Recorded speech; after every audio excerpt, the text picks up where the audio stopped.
الحمد لله نحمده ونستعينه ونستغفره ونؤمن به ونتوكل عليه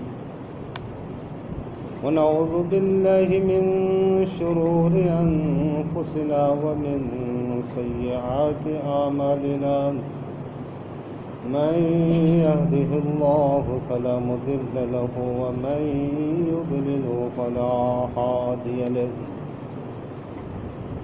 ونشهد أن لا إله إلا الله وحده لا شريك له ونشهد أن نبينا محمدا عبده ورسوله أما بعد فقد قال الله تعالى في القرآن المجيد فأعوذ بالله من الشيطان الرجيم بسم الله الرحمن الرحيم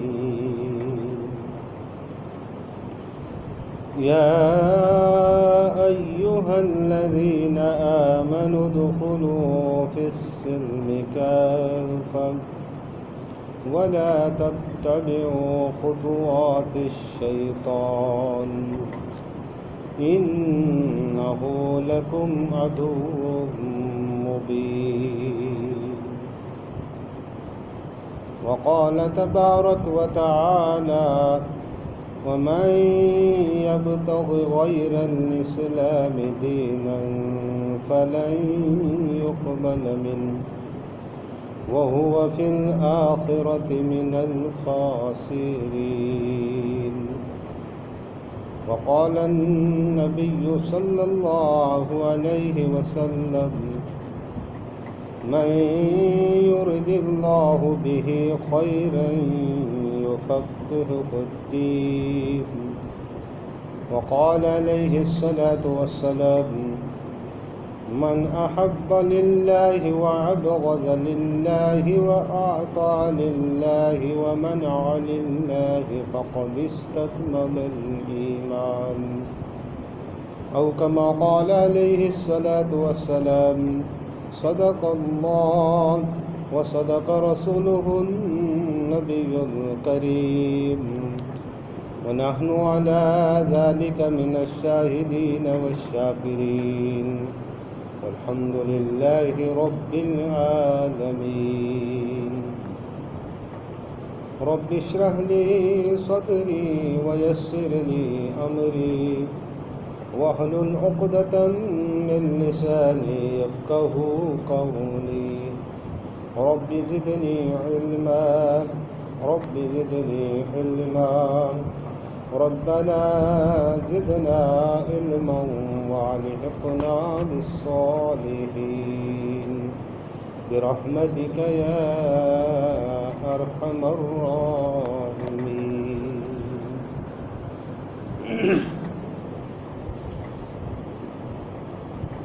محترم و معزز سامعین کرام، السلام علیکم ورحمۃ اللہ وبرکاتہ۔ اللہ تبارک و تعالی کا فضل و احسان ہوا جس نے ایک ہفتے کے بعد پھر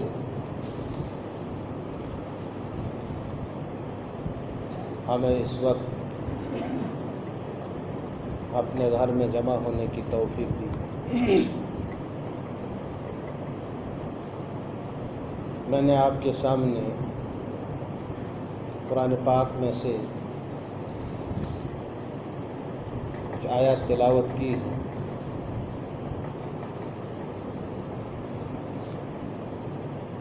اور کچھ حدیثیں بھی پڑھی ہیں۔ ان کی روشنی میں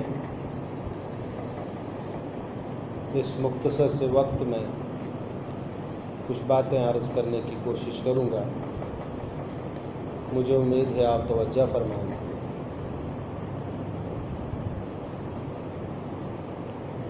گزشتہ جمعہ کے موقع پہ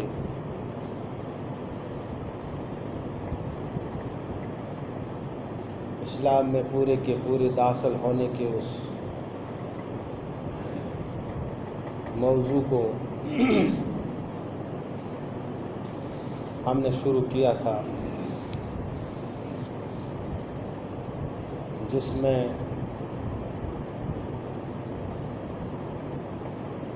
ہم نے اسلام کو بحیثیت دین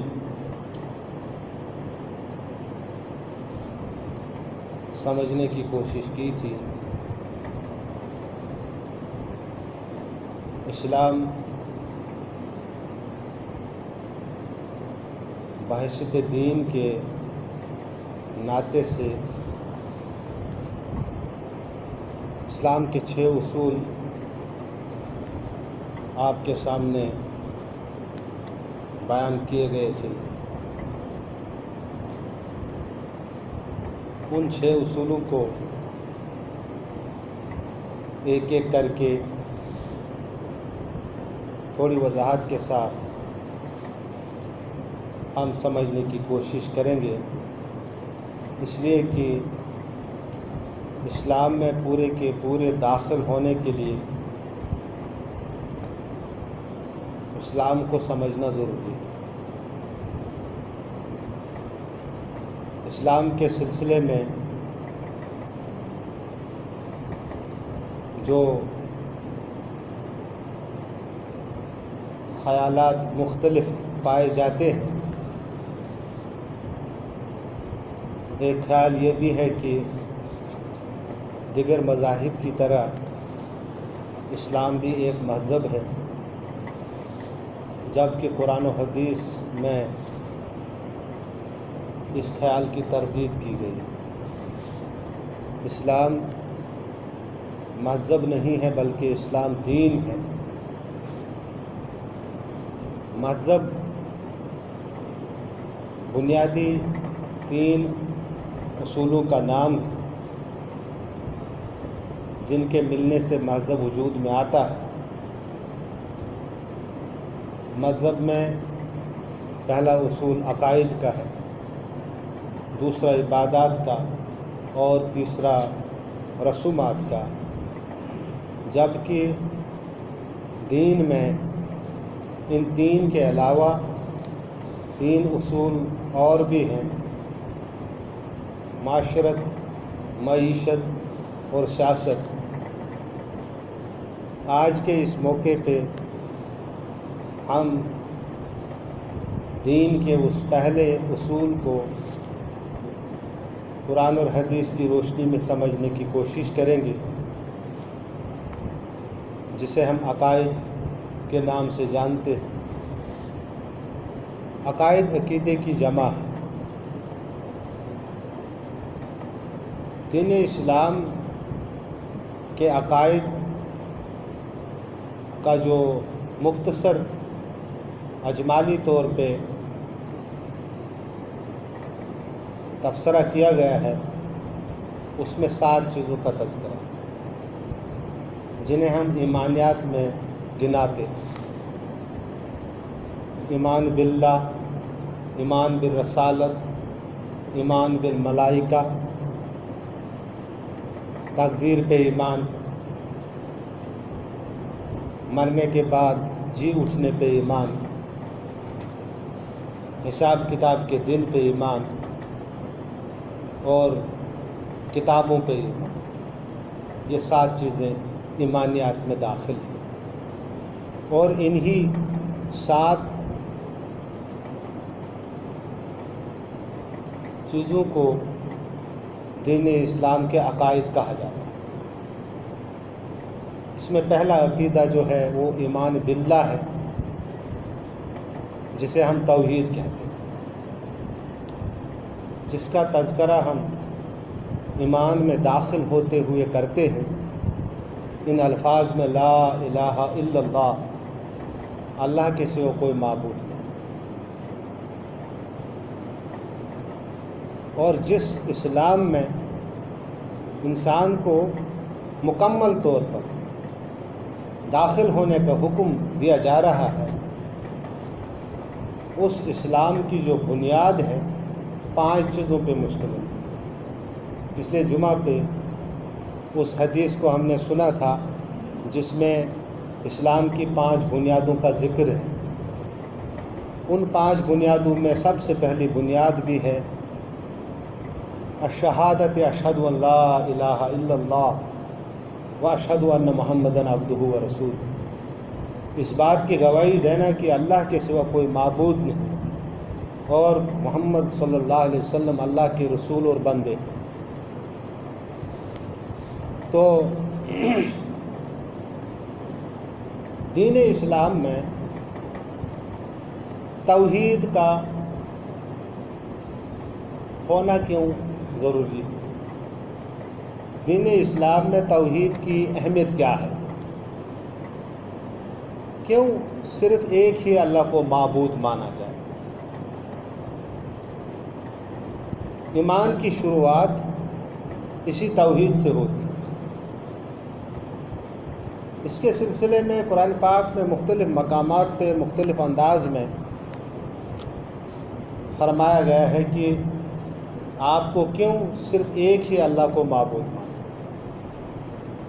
اور اس اللہ کے صفات کیا ہے جسے آپ نے معبود مانا۔ پہلی صفت تو یہ ہے قل هو اللہ احد، وہ اللہ ایک ہے، اللہ الصمد، وہ بے نیاز، لم یلد ولم یولد، نہ وہ کسی سے جنا ہے نہ اس سے کوئی جنا ہے، ولم یکن لہ کفوا احد، اور اس کا کوئی دوسرا ہمسر نہیں، ہم پلا نہیں۔ دنیا کے اس نظام کو چلانے میں اسے کسی کی مشاورت کی ضرورت نہیں اور نہ کسی کی حمایت کی ضرورت ہے۔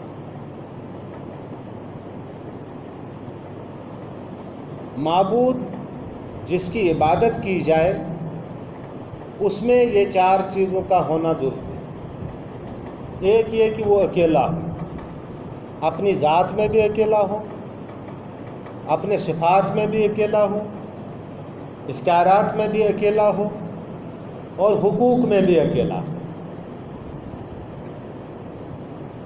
جس کی بھی انسان دنیا میں پرستش کرتا ہے اس کی پرستش تب ہی قبول کی جائے گی جب وہ جس ذات کی پرستش کر رہا ہے اگر اس کی ذات ایک ہی ہے، وہ صفات میں بھی اکیلا ہے اور اختیارات میں بھی اکیلا ہے اور حقوق میں بھی اکیلا ہے، نہ اس کی ذات میں اس کا ہم پلا کوئی ساتھی کوئی شریک کوئی، نہ اس کے صفات میں کوئی اس کا شریک ہے اور نہ اس کے اختیارات میں کوئی اس کا شریک ہے، نہ اس کے حقوق میں کوئی اس کا شریک ہے۔ اور دوسری بات یہ کہ جس ذات کی عبادت کرنے کا حکم دیا جا رہا ہے ایسا کوئی بھی کام نہیں ہے جسے انجام دینے کے سلسلے میں وہ کسی کا محتاج ہو، بلکہ وہ بے نیاز اللہ الصمد، جب چاہے جو کچھ چاہے کر سکتا ہے، اس کے کرنے میں کوئی دوسری ذات رکاوٹ نہیں بن سکتی۔ اور پھر وہ ہمیشہ سے ہو اور ہمیشہ کے لیے ہو، اس کے نہ آنے کا کوئی وقت ہو نہ اس کے جانے کا کوئی وقت ہو، ہمیشہ سے تھا اور ہمیشہ کے لیے ہے اور اس کا کوئی ہمسر اور ساتھی بھی نہیں۔ اور اس کے دوسرے بھی صفات بیان کیے جاتے ہیں، اللہ لا الہ الا ہو الحی القیوم، وہ اللہ وہ ہے جو حی القیوم زندہ جاوید ہستی ہے، لا تأخذہ سنۃ ولا نوم، اسے نہ اونگ آتی ہے نہ نیند آتی ہے، لہو ما فی السماوات و ما فی الارض، اسی کا ہے جو کچھ بھی زمین میں ہے، جو کچھ آسمانوں میں۔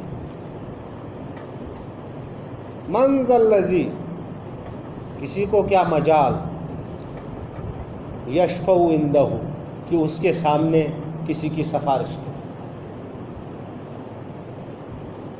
کسی کی کیا طاقت ہے کہ اس کے سامنے کسی کی سفارش کرے۔ من ذا الذی، کون ہے، یشفع عندہ، جو اس کے سامنے کسی کی سفارش کرنے کے لیے کھڑا ہو، الا باذن، ہاں ایک شرط کے ساتھ، جب کسی کو وہ اجازت دے۔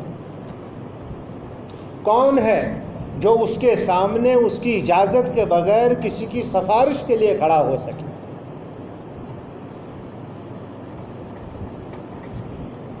یعلم ما بین ایدیہم وما خلفہم، جانتا ہے، اسے کسی کی سفارش کرنے کی ضرورت نہیں، وہ جانتا ہے۔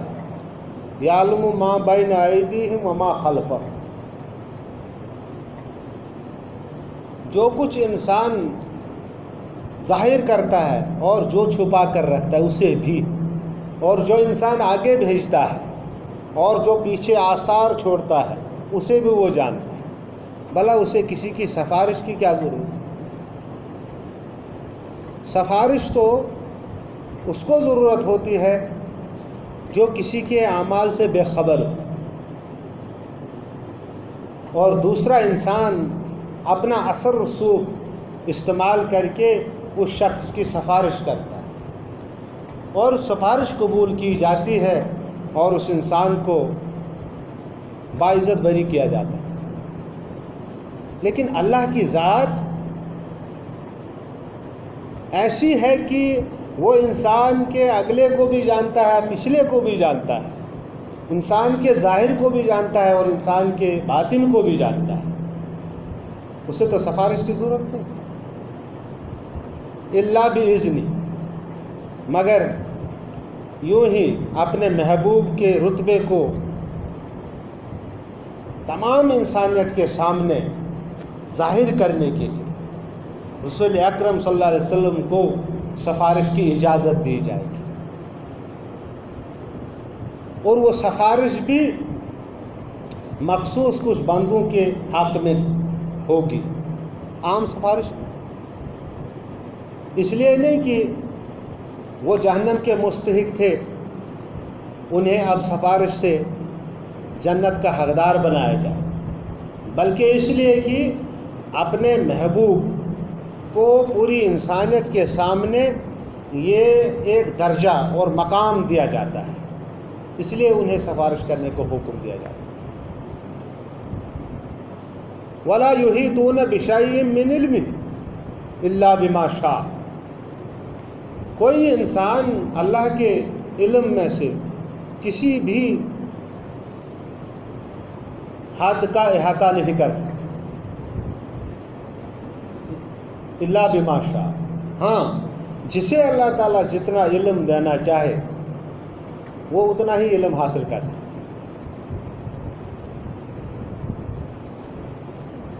یعلم ما بین ایدیہم وما خلفہم ولا یحیطون بشیء من علمہ الا بما شاء وسع کرسیہ السماوات والارض، اس کی کرسی اتنی وسیع ہے، سماوات والارض، آسمان سے لے کر زمین تک اس کی کرسی وسیع، ولا یعودہ حفظہما وہو العلی العظیم، اور وہ تھکتا نہیں ہے، زمین اور آسمان کے بیچ میں اس پوری کائنات کے نظام کو آسان طریقے سے چلانے کی وجہ سے وہ تھکتا نہیں، اسے تھکاوٹ نہیں۔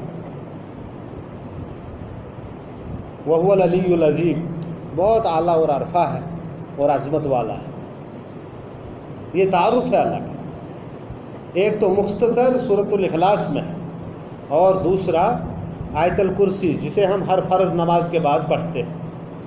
اب سورۃ الاخلاص کو بھی سامنے رکھیے اور آیت الکرسی کو بھی سامنے رکھیے،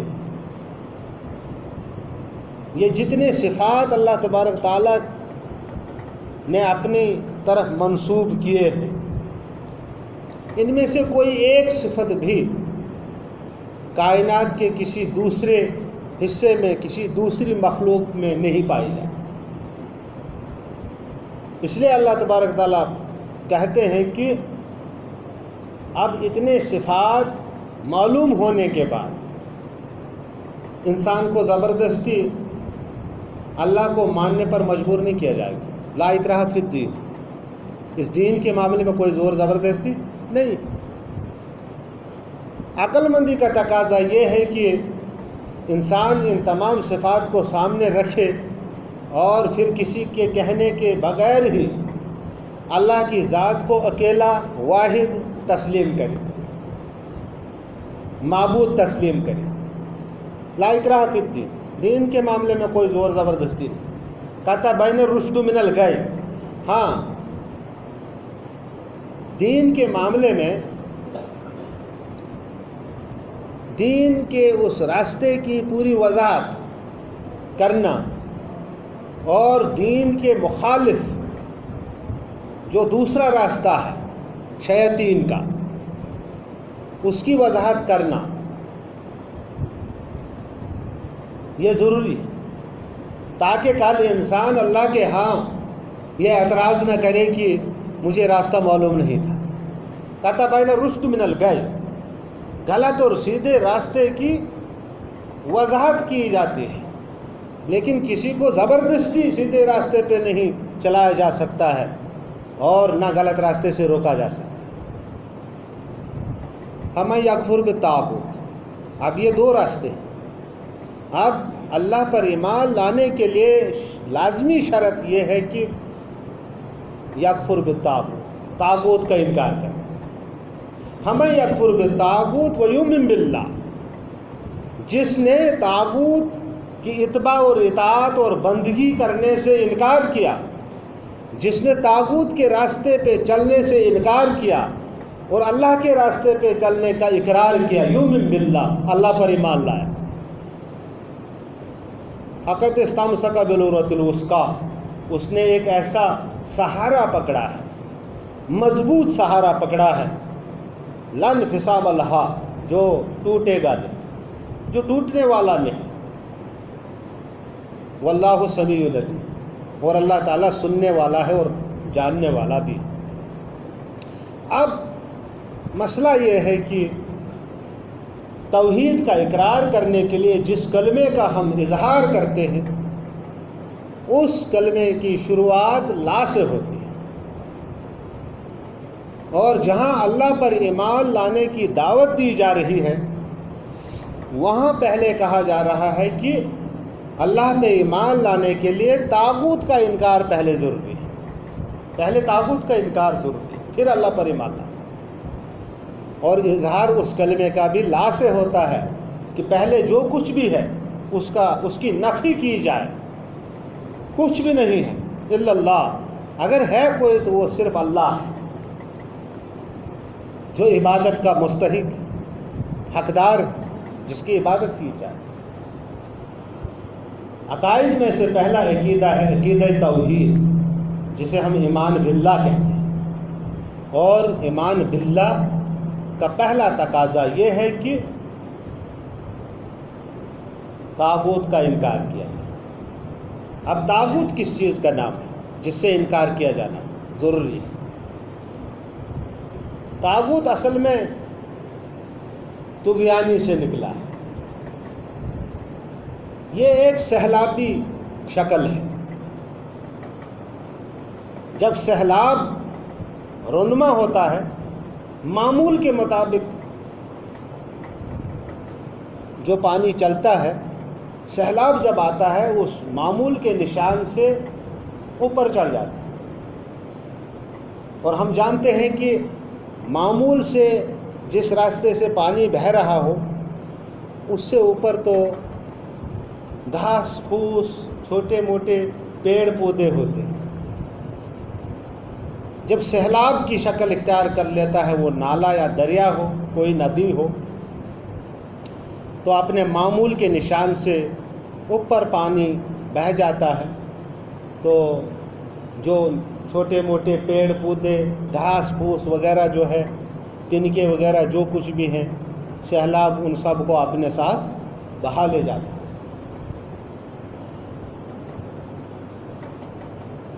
اپنی حد سے اوپر اٹھ کر انسان کو دنیا میں بھیج کر زندگی گزارنے کے لیے تمام شعبہ جات میں اللہ تبارک تعالیٰ نے حدود مقرر کی۔ جب انسان ان حدود سے باہر نکل گئے، ان شعبہ جات کا دائرہ اپنی طرف سے متعین کرتا ہے، جو حدود اللہ تبارک تعالیٰ نے مقرر کیے تھے ان کو توڑ کر اپنی طرف سے اس کا دائرہ مقرر کرتا ہے، تو اس کا مطلب ہے جو اس کی رعیت ہوگی وہی وہ معمول کے نشان سے باہر جو گھاس پھوس پیڑ پودے وہ تنکے وغیرہ ہیں، آپ سمجھیے کہ وہ اس کی رعایا ہے۔ جس نے اللہ تبارک تعالیٰ کی مقرر کی حدود کو توڑ کر کسی بھی شعبے میں، کسی ایک شعبے میں بھی اپنی طرف سے کوئی حد مقرر کی اور جو اس کی رعایا ہے، اس رعایا کو اپنے اقتدار کے زور پہ، اپنے دبدبے کی بنیاد پہ اپنی رعایا کو اسی دائرے پہ عمل کرنے کا مکلف بناتا ہے۔ تو ایمان باللہ کا پہلا تقاضا ہے کہ وہ حدود توڑنے والا اپنی حدود مقرر کر کے رعایا کو انہی حدود کے اندر چلنے کا حکم دے رہا ہو، تو ایمان باللہ کا تقاضا ہے کہ اس کے حکم کو ٹھکرایا جائے، وہ طاغوت ہے۔ یہ کسی بھی شعبے میں، اسی لیے اللہ تعالیٰ نے کہا ہے یا ایھا الذین آمنوا ادخلوا فی السلم کافۃ، اے ایمان والے لوگوں پورے کے پورے اسلام میں داخل ہو جاؤ۔ پورے کے پورے اسلام میں داخل ہونے کا مطلب ہے انسان کی پوری زندگی اور انسان کی زندگی میں جتنے بھی شعبہ جات ہیں، تمام شعبہ جات میں اسلام کی مقرر کی ہوئی حدود کے مطابق عمل کریں۔ اگر کسی ایک شعبے میں بھی اللہ کی مقرر کی ہوئی حدود کو توڑ کر کسی دوسرے انسان یا کسی دوسرے بادشاہ یا حاکم کی طرف سے حدود مقرر کی ہوئی ان پر اگر آپ عمل کرنے پہ راضی ہو جاتے ہیں، تو آپ سمجھیے کہ آپ کا ایمان باللہ قابل قبول نہیں، آپ کا اللہ پر ایمان لانے کا دعویٰ قبول نہیں۔ عقیدہ توحید ہے۔ اور پھر فرمایا کہ آپ کو اس کی عبادت کیوں کرنی ہے، اسی ایک ہی خدا کی عبادت کیوں کرنی ہے۔ الذی جعل لکم الارض فراشا، اس لیے کہ اسی نے تو یہ زمین تمہارے لیے فرش بنائی۔ کیا اس زمین کا فرش بچھانے کی طاقت کسی اور میں ہے؟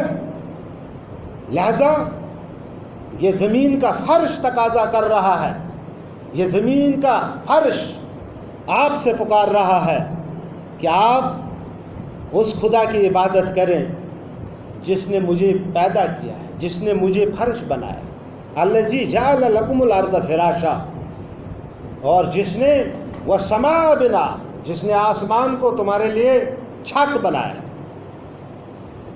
لہذا ایسے ایسے دلائل اللہ تبارک تعالیٰ پیش کر رہے ہیں کہ آپ کو کیوں صرف اور صرف میری ہی عبادت کرنی ہے، اس لیے کہ میں نے جو چیزیں پیدا کی ہیں جن سے آپ فائدہ اٹھا رہے ہیں، دنیا کی کوئی طاقت بھی ان چیزوں میں ذرہ برابر بھی شریک نہیں ہے۔ لہذا اس کا تقاضا یہ ہے کہ آپ صرف اور صرف میری عبادت کریں۔ والسماء بنا، اور اتنا ہی نہیں، اس زمین میں سبزی اور بہار یہ کس کے ذریعے سے اس میں پیدا ہوتی ہے؟ وَأَنزَلَ مِنَ السَّمَاءِ مَاءً، وہی تو ہے جو آسمان سے پانی برساتا ہے۔ فَأَخْرَجَ بِهِ مِنَ الثَّمَرَاتِ رِزْقًا لَكُمْ، اور اس پانی کے ذریعے سے اس زمین میں سے تمہارے لیے غلے اگاتا ہے جو تمہارے رزق کا سامان بنتے. لہذا یہ تمام چیزیں آپ سے پکارتی ہیں کہ آپ صرف اور صرف ایک ہی اللہ کی عبادت کریں. اور عبادت کا جو مفہوم ہے انسان کی پوری زندگی پہ محیط ہے، اور انسان کی زندگی میں جتنے بھی شعبہ جات ہیں وہ تمام شعبہ جات عبادات میں شامل ہیں، اگر وہ اللہ کی مقرر کی حدود میں ادا کی جائے. لہذا دوسری جگہ فرماتے ہیں هو اللہ الذی لا الہ الا ہو، وہ اللہ تو ہے جس کے سوا کوئی معبود نہیں. هو الرحمن الرحیم، وہ مہربان ہے اور رحیم. هو اللہ الذی لا الہ الا ہو، وہ اللہ کی ذات وہ ہے جس کی عبادت کا تمہیں حکم دیا جا رہا ہے. الملک القدوس، ملک القدوس السلام المومن المہیمن العزیز الجبار المتکبر.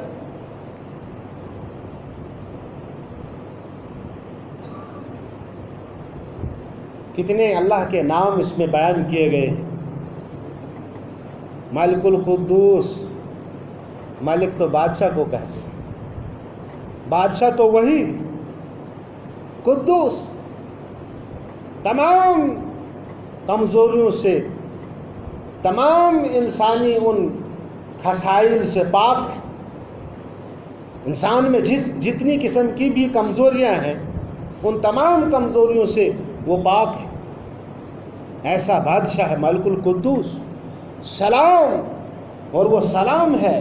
سلامتی اگر انسان کو چاہیے تو اسے اسی کا دامن تھامنا چاہیے، اس کی بندگی اختیار کرنی چاہیے. سلام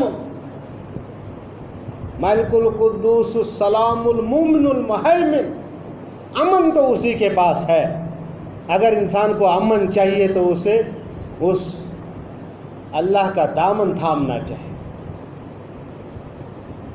عزیز الجبار، عزیز بھی ہے، وہ بہت طاقت والا ہے، جبار بھی ہے، سخت، متکبر اور بڑائی والا بھی وہی ہے. اس کے علاوہ کسی کی بڑائی، اس کے علاوہ باقی چیزیں بھی ہیں. آگے وقت اجازت نہیں دے رہا ہے تو رسول اکرم صلی اللہ علیہ وسلم فرماتے ہیں کہ اگر آپ نے مختصر طور پہ ایمان باللہ کو سمجھنا ہو تو آپ 4 چیزوں کا خیال رکھیں. من احب للہ، اگر آپ کی محبت، آپ کے دل میں تو محبت کا جذبہ ہے، ہر انسان کے دل میں جذبہ ہے. اگر آپ کی محبت صرف اللہ کے لیے ہے، یعنی صرف اللہ کے ساتھ نہیں بلکہ صرف اللہ کے لیے ہے، اس کا مطلب اللہ کے علاوہ کسی اور کے ساتھ بھی محبت آپ کر سکتے ہیں، اجازت ہے. اپنے بیوی بچوں کے ساتھ آپ محبت کر سکتے ہیں، دوستوں کے ساتھ، رشتہ داروں کے ساتھ، لیکن شرط یہ ہے کہ للہ، وہ اللہ کے لیے ہونی چاہیے. وہ ابغض للہ، آپ کے دل میں عداوت کا جذبہ بھی ہے، آپ کو ٹھیس بھی پہنچتی ہے. لہذا اگر آپ کو کسی کے ساتھ عداوت ہے، رکھ سکتے ہیں، آپ بیوی کے ساتھ بھی رکھ سکتے ہیں عداوت، لیکن شرط ہے للہ. آپ نے رسول اکرم صلی اللہ علیہ وسلم کے ارشادات کو سنا ہوگا.